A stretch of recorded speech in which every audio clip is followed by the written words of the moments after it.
पण बुवा बापू बी अलीकडे हुशार झालेत. त्यांनी आता भगवं घालून फसवायचं बंद केले.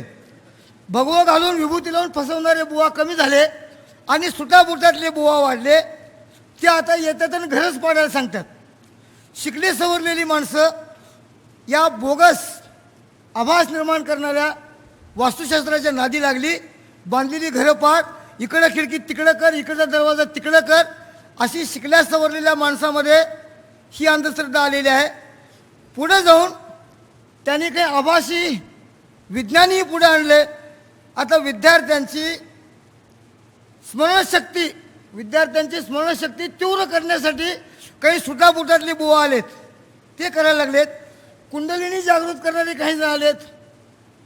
ही अंधश्रद्धा आहे. आत्ता अंधश्रद्धा निर्मूलन समितीच्या कार्यकर्त्यासमोर जे आव्हान आहे, ते आव्हान ह्या शोषण न करणाऱ्या किंवा श्रीमंतांचं शोषण करणाऱ्या ज्या घरं पाडणारे आहेत, हे जे सुडो सायन्स आहे, या सुडो सायन्स विरुद्ध उभं राहण्याची गरज आहे.